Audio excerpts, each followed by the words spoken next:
Thank you, brothers and sisters. We have something hip that we want to present to you. Yo, soundman, turn up. Beans.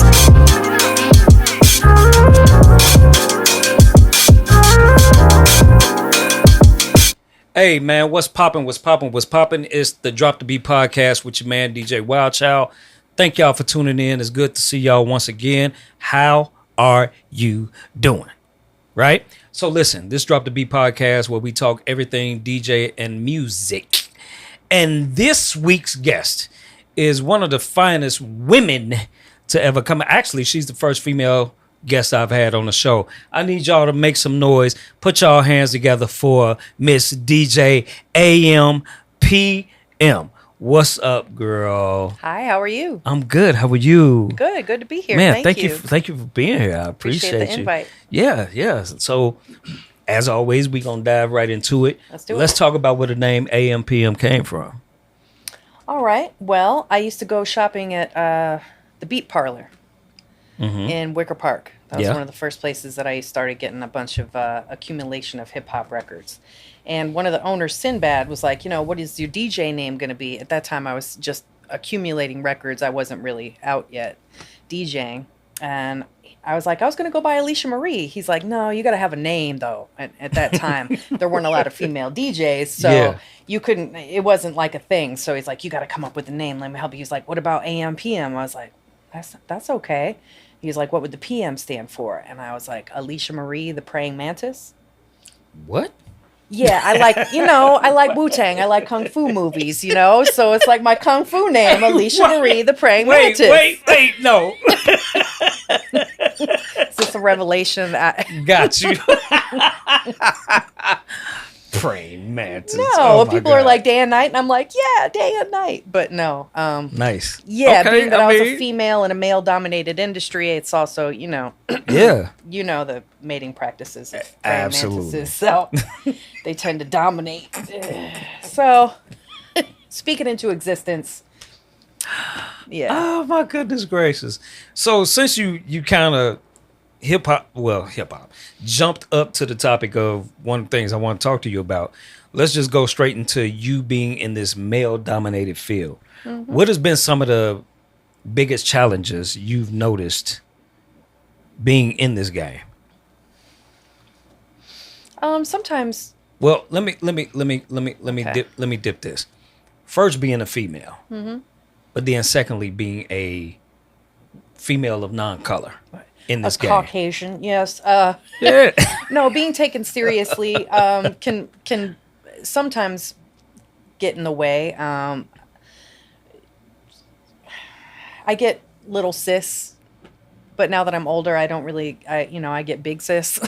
Got you. But yeah, when I was younger, it was kind of like pity gigs and stuff. But then I would get booked to open, and then people would be like, "Oh, she can really go." Right. Yeah, that's the whole point. So the pity gigs turned into actual showing and proving, and allowed me to get my feet under me and see exactly how things were done. I would stay and watch the guys close out the night and see how they did things. So whenever I was offered a middle slot or a closing slot, I got to say, I did a little bit of copying or mimicking, and then I added my own flavor to it.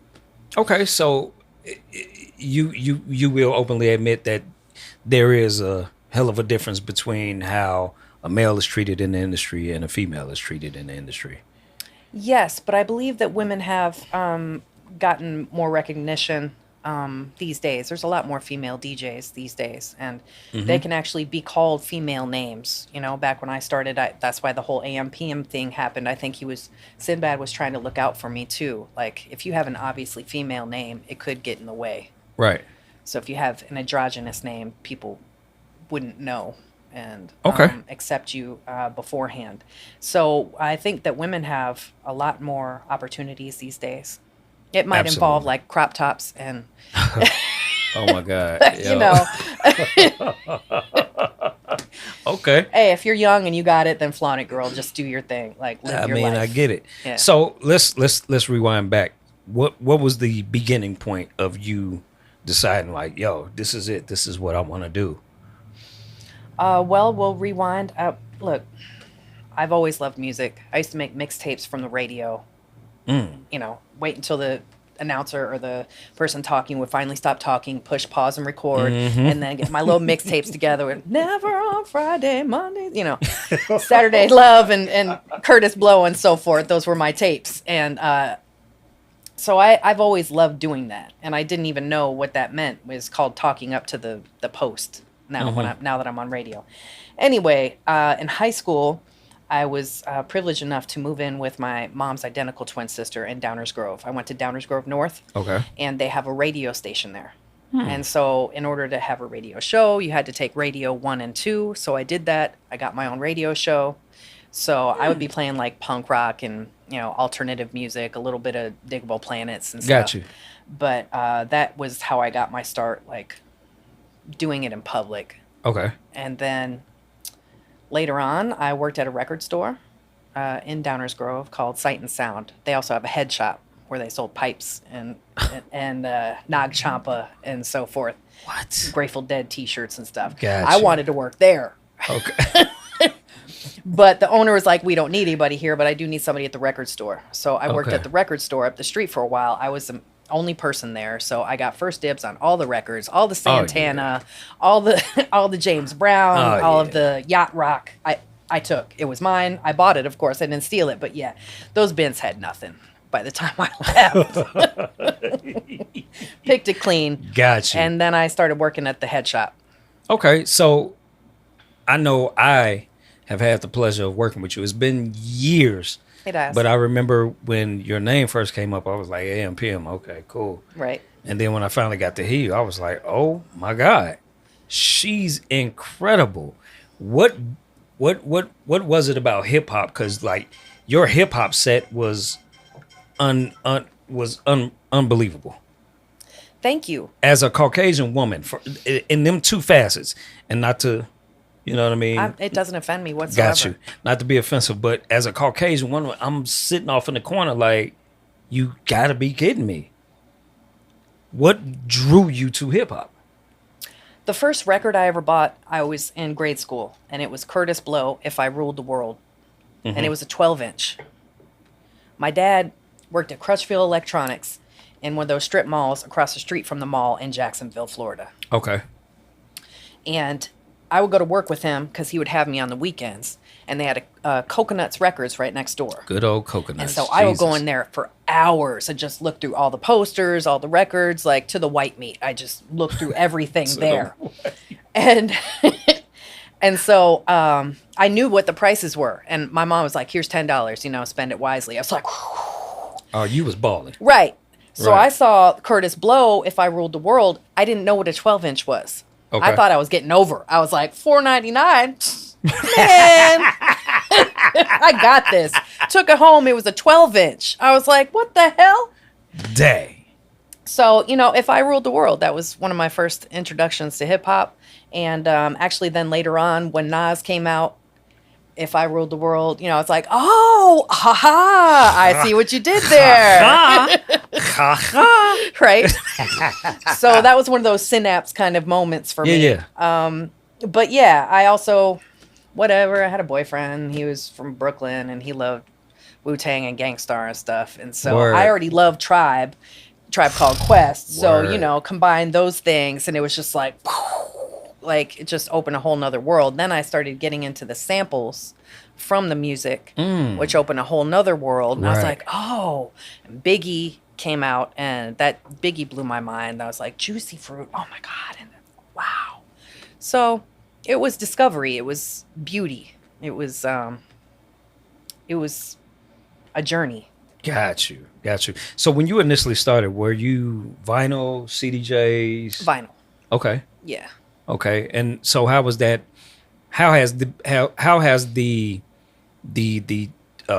what am I trying to say? The process been as it regards to the constant transformation of what the DJ game has, you know, as far as going from vinyl to CDJs to Serato and shouts out to Serato for being 20 years today. You've been all right with me. You hear me? But Go ahead. Send me a new controller. I feel you. The transformation. How was it difficult for you to make the adjustments, or was it just like, oh, okay, new piece of, let's work this out? Not at all. Actually, I found Serato more fun than CDJs. Okay. CDJs was just another version of vinyl to me, because it was just tactile. I had a CD recorder. So I record my vinyl directly into my CD burner. And so I already had an archive of my favorite songs from my vinyl collection on CD.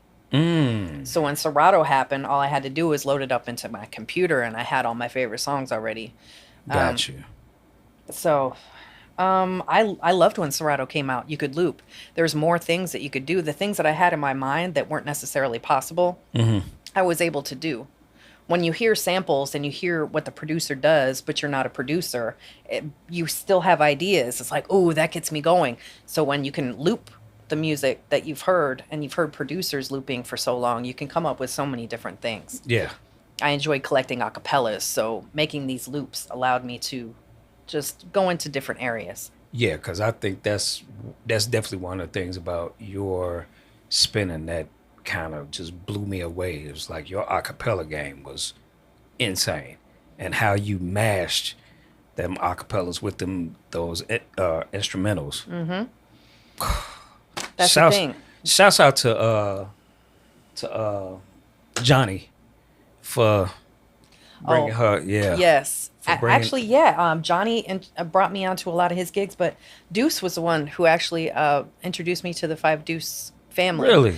I used to DJ for Lewis and for a Latino crowd, and I DJ for them for a few years actually. And Deuce said, "Hey, what's up with that white girl you got spinning for you? You think you could give me your number?"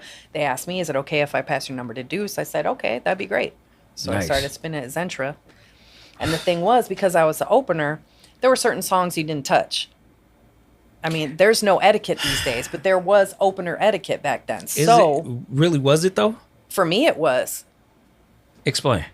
It's just the hottest songs. You're not supposed to play them. That's for the next guy. That's Why for when the crowd gets bigger. But why not? Because, how do I say it without being? Just say it. You don't want to blow your load. Like, it's like, you got to ease it in. Oh my God. Okay. Maybe Right? I should have. Maybe I should have. You told me to just go for it. I No, did. but it's like I foreplay. did. It's like foreplay. It's like a long session with somebody that you love, And so that's why I would do the acapellas too, so I could get away with kind of playing the hits, but Right. not playing the hits. Okay, so like my take on that is it doesn't matter who plays what, because the history of music and the basket of music is so wide. So what if you play Quiet Storm the remix? Even though that's a hot, hard record, that means I shouldn't play it as an opener. If I'm in that area, my job is to come in and spin, right? Make the crowd, warm up the crowd, make them feel good, right? I never understood play your music, dog. Play your music. I mean, that's, I think, why I got so many opening gigs, though, is because not that you don't, but for me, I felt like I knew my role. And my role was to be a supporting cast member. And I was okay with that. Okay. So Pippen was a supporting cast member to Jordan. But that was nice when Jordan wasn't always on and Pippen did what he had to do. I mean, what about Rodman? However you look at it, you know what I mean? However you look at it. But I think for me, I was never caught up in the hype of, oh, you're the opener, you can't play, stay away from. Bruh, you paying me to do a job. Don't micromanage my job. If the crowd is going with it and dude is being paid this extra money to be a closer, let him do his job. Figure it out. No, I get that.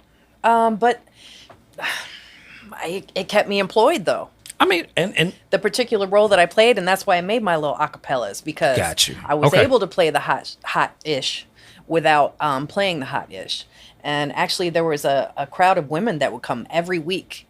They were like, actually, and my man, he wasn't my man at the time, but he would overhear them.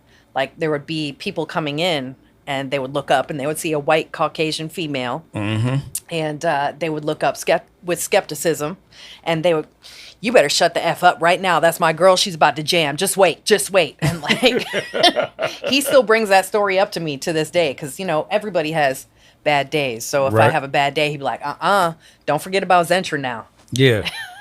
Got it. So DJs in the city that you look up to or appreciate their craft, they would be who? First and foremost, Jesse De La Pena, because I would go to the Blue Groove Lounge, and that was, I had a fake ID, and I would go there and listen to him and Pump and Pete, but that was one of my introductions. I also used to go to the Empty Bottle for the reggae and drum and bass night, which gave me a different aspect of the culture. But Jesse De La Pena, first and foremost, he's somebody that inspired me. People with skills that I would like to be more like, DJ Reese. His microphone game is, he would come on. He was a DJ that would come on after the guy after me. So he was the closer. And I would stay just to hear Reese. And the way he would just work the room by speaking on the microphone. DJ Reese, a.k.a. the Silverback Gorilla is what Okay. I call him. Well, I would never call him that, but you go ahead and do your thing. No, because I know for a fact, he's another one of them ones that would just come in and just put the room in the chokehold and we gone. And he would just like command the room. He'd be like, all right, you know what? Y'all don't appreciate Chicago music enough. I'm gonna play a song from a national artist, and I'm gonna play a Chicago artist. I'm gonna go back and forth between Chicago, and he would tell the room what he's about to do. And they would be going off. And at that time, Droked Out was hot, and Soundmaster T, and that kind of stuff. So he would go back and forth between hot Chicago-ish and national records, and the whole crowd would just whoo. And that's something that I look up to. And now I see him DJing for Lil Durk and Tink, and just commanding a whole stadium, and it's just it like makes my heart swell. I'm just so proud and excited that I was able to watch him before that. But nice. And the fact that a whole crowd, even in another city, reacts to him in that way, I'm like, okay, I knew it. Yeah, he's definitely a showman. I give him nothing but his praises. Yes. Yeah, absolutely. Who else? I mean, I spin on Power 92, Power 92.3 Friday and Saturday, 12 a.m. And the godfather of the station is Ferris. Absolutely. I mean, come on. Like, he's a Chicago staple. Absolutely. So, but Ferris. Which Ferris? Well, because House Ferris is amazing too. Because I went to the warehouse a few times before it closed down. So not the original though. Right. The secondary. Yeah, the second one. Right. But I don't believe I saw Ferris spinning there. But Ferris, I appreciate him. I appreciate his showmanship, and I appreciate his history. Okay. You can't deny his history, So no lie. I know there's others, but for right now, that's about all I can think of because I'm on the spot. Okay, so let's talk about your being on the radio. First of all, how did that even happen for you? I mean, I don't want to make anybody mad, but I was sitting there minding my own business, and I got a phone call from DJ INC. Shout out DJ INC, Soul Selectors, and he said, hey, my girl Bam from Power 92 called me. She wanted to know if you wanted to spin on the radio station. I was like, on the radio? Like, I don't even have clean versions. Like, how do I even do that? What does that look like? Right. And he was like, okay, do you want her number or not? Like, shut up. What you gonna do? No, right. Because, INC is like a chill guy, but like, I got on his nerves with the going back and forth, that's pretty hard to do. He's like, look, you want to talk to Bam or not? I was like, yes, I do. So he gave me her number. I called her. She put me on. And I've been on since 2012. You've been on 92 for 12 years? Mm-hmm. Are you serious? Yes. Dude, it don't. I swear, it don't even seem like it. It does not seem like it. Oh my god. She started me out. I had like I think it was a Saturday spot, and then a few years passed, and they gave me Friday and Saturday at midnight, and I've been there ever since. Nice. So what's the difference that you notice between being in a club and being on the radio? What's the differences? Being on the radio, I do it. I make my mixes ahead of time, and then I send them in. So it's like I don't have the crowd to feed off of. So it's like y'all are gonna get this mix. It's like, Hey, whether you like it or not. you're gonna listen to this ish. All right, you take that. Sorry, my bad. We shouldn't say that anymore. Got it. But yeah, so and then so I kind of get on like a plane of consciousness and just zoom. Okay. Yeah. So, and what's the average time? How long does it normally take for you to put a mix together? Like from pressing the record button, doing a mix, doing whatever chopping you got to do, or do you chop it at all? No, I do. I Okay. go into Audacity. I record in an AIFF file. I don't do Wave or a WAV anything? file because it takes up too much room. Okay. I import it to Audacity, and yeah, I chop it up and paste it. When I first started, I would do it live, and then I started DJing at the Bulls games for the station. It was I forgot you did. Oh my God, I forgot you used to do the book. Jeez. and I met DJ Flipside there. Okay. And he spins on B96. And he was like, yeah, what's your process? And I was like, yeah, man, I just press record. Sometimes it takes like hours because I have to start over from the beginning. He was like, wait a minute, you record it live? I was like, yeah. He's like, no. One take? Yeah, I used to, no, I mean, like, I would mess up and do one take. I would keep going until I did the right take. Ah, okay. And he was like, are you a cave woman? He's like, look, you can import it into, whatever comes with a Mac. Not iTunes. Yeah. No, not No, iTunes, no. but that thing. Yeah. But I downloaded Music Garage. Yeah. Music Garage. Right. Yeah. And so I would. He said he did it that way.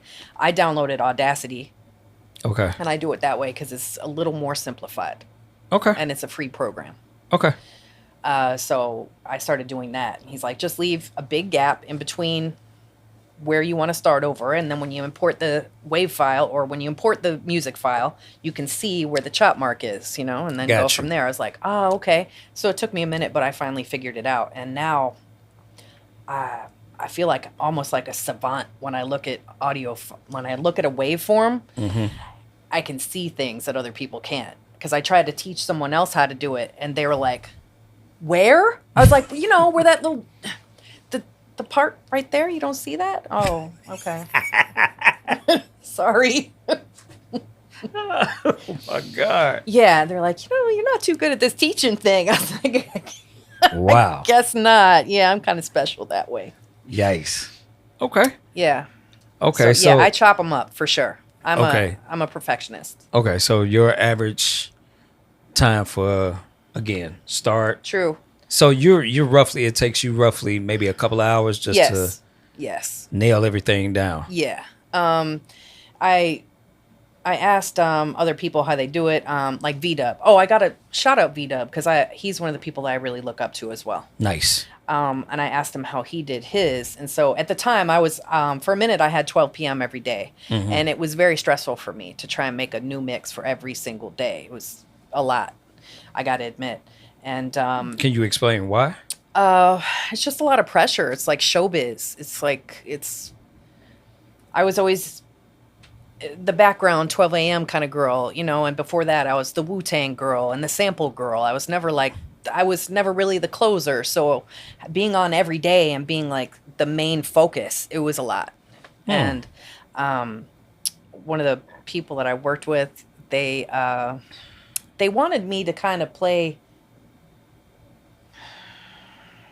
more violence heavy music. I gotta admit, the station that I spin on, there's a lot of violence a lot in of the that. music. Yeah. Yes. And so some of the songs that, can you play this? Can you play this? And I had already spoken to my boss, and my boss told me, you can't say hit it from the back. You can't say neck, various things that insinuate sexual acts. You shouldn't be saying them. You have to make a cleaner version of it. Which is insane, but you can talk about how much violence and killing you want to do. Wow. Okay. So I would make cleaner versions than that. Yeah. In my mixes, if you notice, I will never say shoot. I don't say kill. I don't say gun. I don't say Glock. I don't say murder. If I can't do a proper clean, I'll put a reverse on it. I don't do that. And I had someone say, "You got the cleanest mixes on radio." I'm like, "Yes, I do." And I don't care if you think it's too much, because I live off of 87th and Ashland. Well, come on here, hood girl. Okay, so I don't want to encourage my neighbor's children Got you. to commit these acts on each other. I have a 12-year-old son. I don't want to be out here encouraging people's children to do these things. Got you. Okay. I can't sleep at night. Got you. Wow. So I encourage people's daughters to be thoughts. That's the route that I take. What? No, because people are going to procreate, regardless. So men are going to appreciate the female form regardless. So at least we're procreating as opposed to killing. We're furthering on the human race. We're keeping the human race. Look, we're twerking. That's what we're doing in my mixes. It's mostly twerking and encouraging twerkment. But I'm pretty sure if you had your way, 90s hip hop would be your music weapon of choice. A preference? I mean, it depends. I mean, I'm still a girl. I'm still, I still have that in me. It's part of me. So, yes. Do I love all 3 Tribe albums? Yes. Was it just 3? Maybe they had 4, but and yes, do I have 1? Right. Midnight Marauders, Low End Theory. The one became Low End Theory, Midnight Marauders, Love Movement. I feel like in the last. Oh, I guess I thought that was it, right? And then Q-Tip came out with his solo project. So does that really count though? I kind of like some of those songs on there. I didn't say no. I'm not saying that. Now. Right? Yeah, no, I'm just saying. But does that count as part of the tribe? I don't know. Kind of in my mind, it's an offshoot. You know. Got you. Yeah. Where were we? Oh yeah, you asked if I love 90s hip hop. I don't get any gigs where they ask me to play 90s hip hop. So I've spent so much time trying to curate the other way that 90s hip hop is what I listen to in my off time. Okay. I have another gig that I work at an auto auction, and I DJ from 8 a.m. to 12 p.m. And that is who has a DJ at an auto auction? They do, and I appreciate you. Thank you, Mannheim Auto Auction. And but I'm usually there once or twice a month. I've been there for about a year, and I spend everything there. I go from Michael Jackson to Queen to Blondie to that song Espresso. Yeah. Like those kind of poppy, electronic, kind of almost hip hop songs. Even play some country there. So that allows me to stretch out, but still, it's another gig where I don't play hip hop. Okay. And since we're talking about hip hop, give me 4 of your favorite hip hop artists, aside from Tribe, which you already named, right? Wu-Tang, which you already named, Dilla.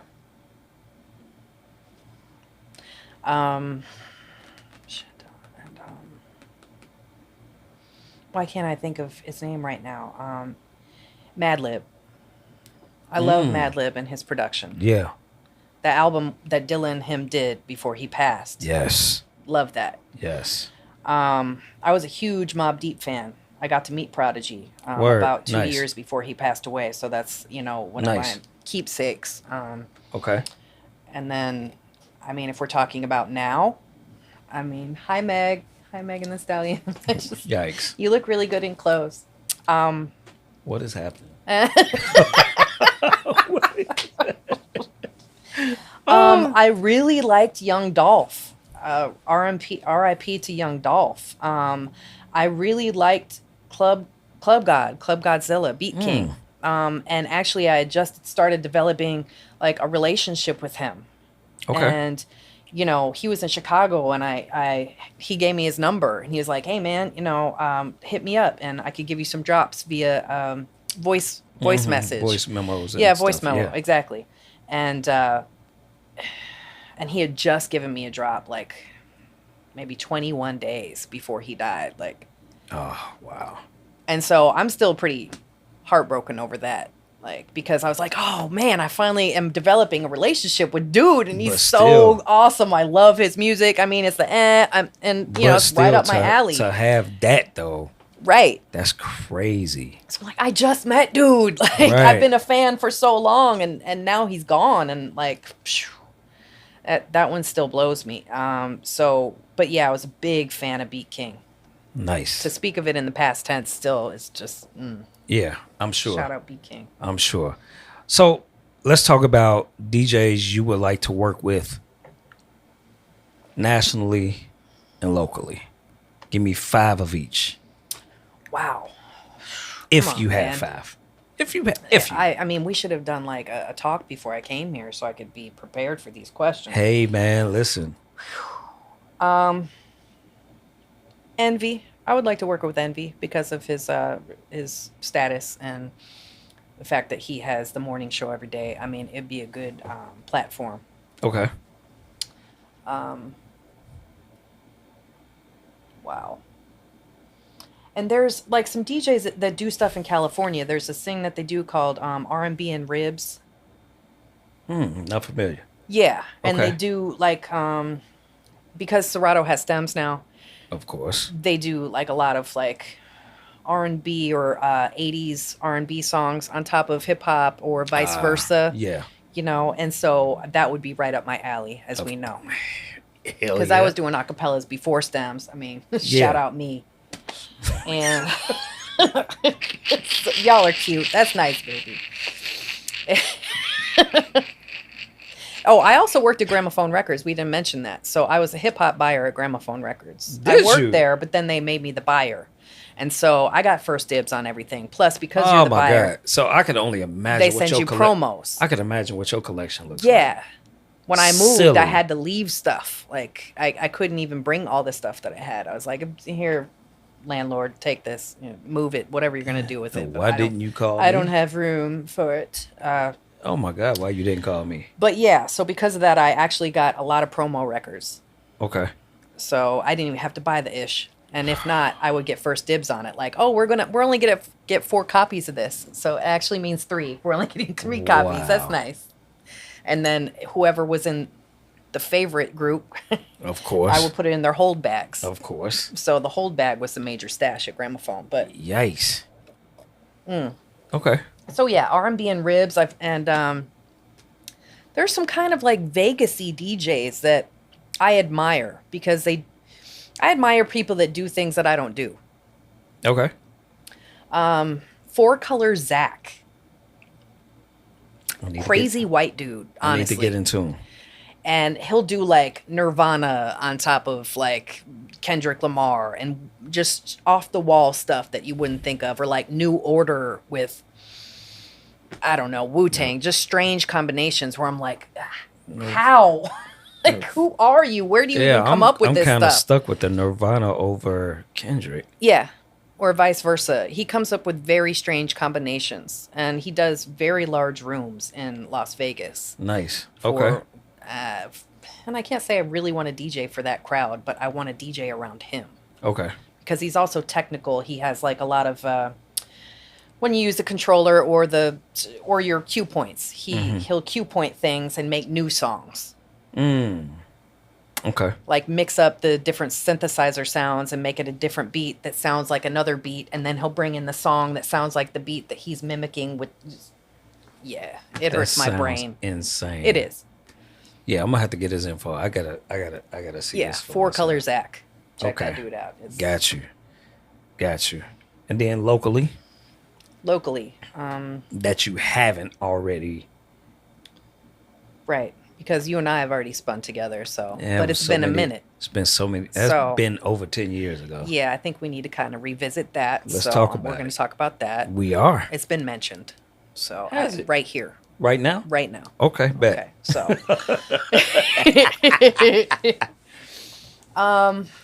Sean T, you listening? Okay. I thought I was just making sure. Go ahead. yeah, it's Yeah.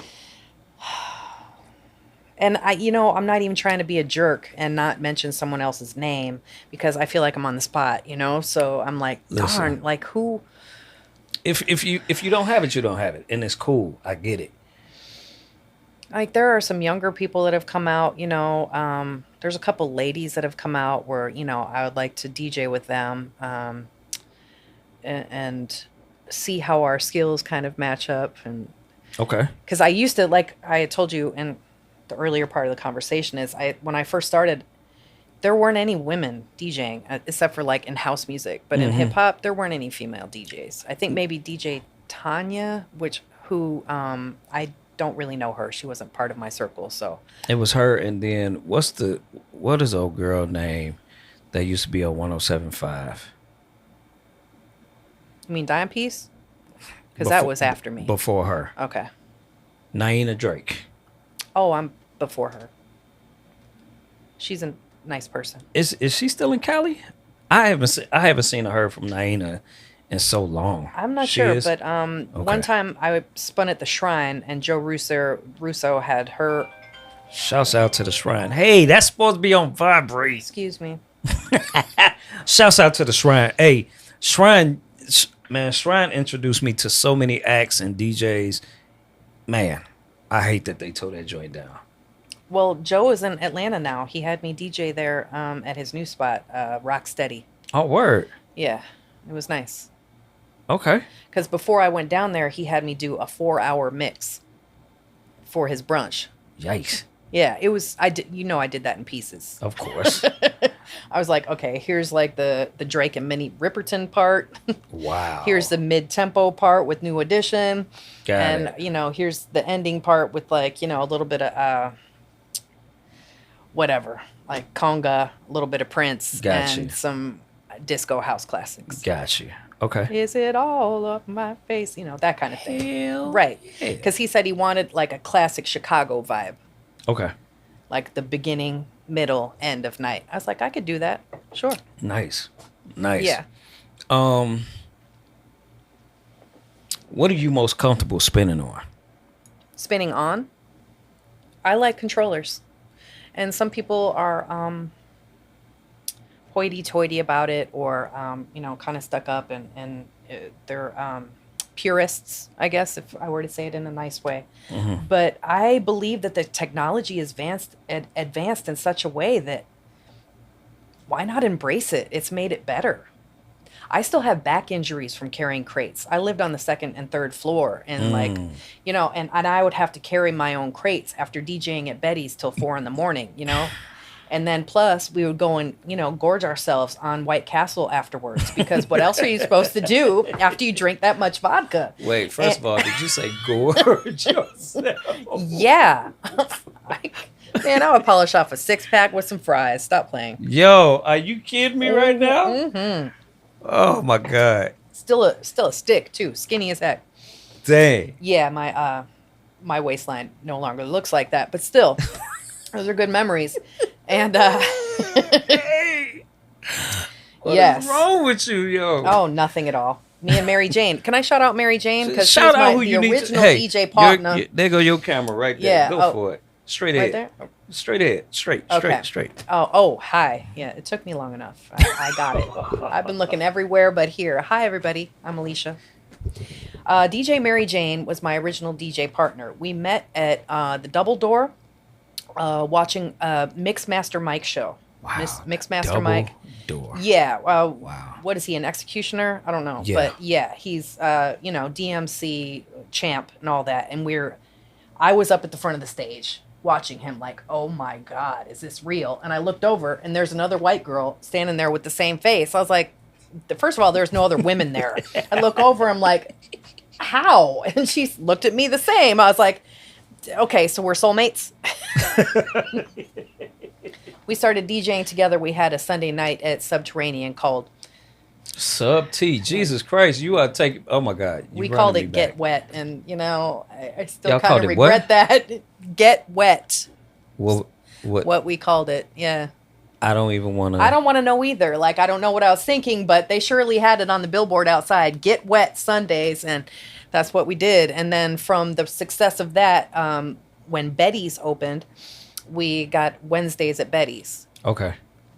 And then Subterranean got mad because we put more time into promoting Betty's, and I was like, but they pay us more, and I know you gave us our start and stuff, Right. but like, Yeah, growth and development, man. So- you know what I mean?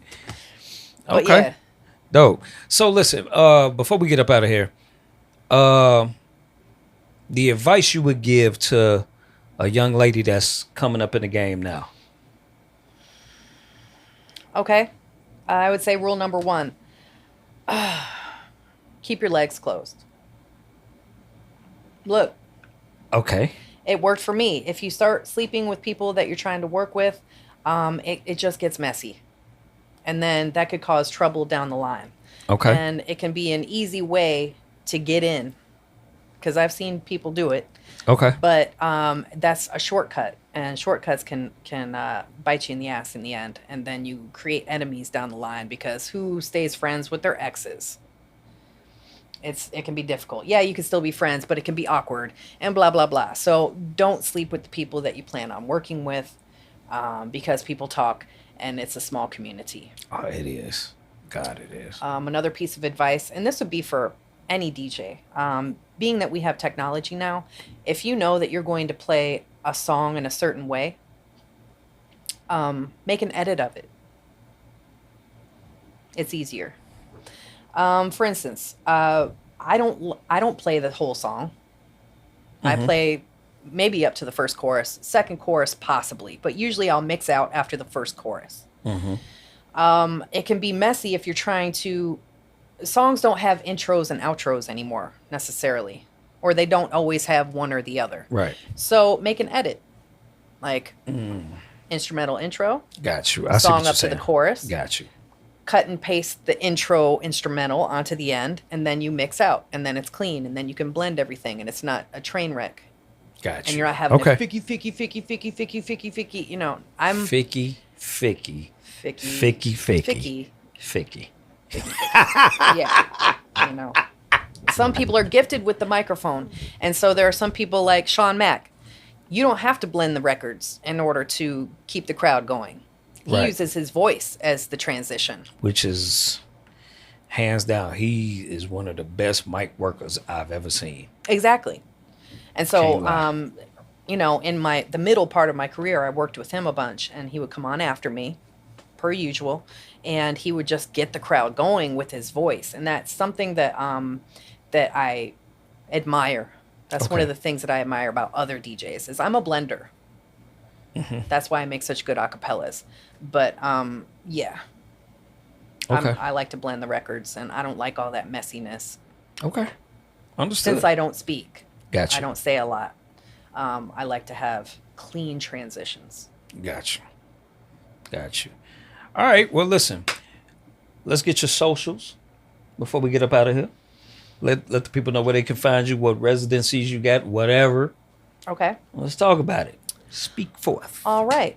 You can follow me on Instagram at DJAMPM. And if you want to hear me, you can tune in every Friday and Saturday at 12 a.m. To 1 a.m. on Power 92.3 FM, WPWX. And actually, starting this Monday, I'm going to be on it every day, Monday through Friday at 6 a.m. on Power 92 during the DD in the morning show. Word. Yes, and that's a 20-minute Congratulations. mix. Thank you kindly. Word. So, So they're moving. So in essence, the Friday and Saturday slot is. still going. Oh, so they're gonna have you In in both addition spots. to, yeah. Well, look at the big bucks happening over here. I mean, I wish we could say that, but yes, I'm glad to have the spot. I'm so glad. And once again, shout out to the auto auction. We're keeping the lights on. Oh my God, yo, good night, yo. Oh my God. Yeah. Okay. All right. I mean, if you want to email me for bookings, djampm@gmail.com.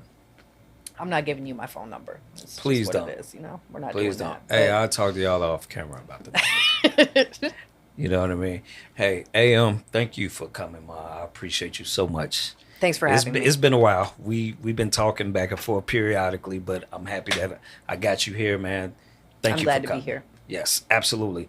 Hey, listen, we out of here. It's been a pleasure. Until the next time, this is the Drop the Beat podcast show with your man DJ Wild Child. Y'all be good. Take care of each other. Love on each other. I'll holler at y'all. Peace. Sister, we have something here that we want to present to you.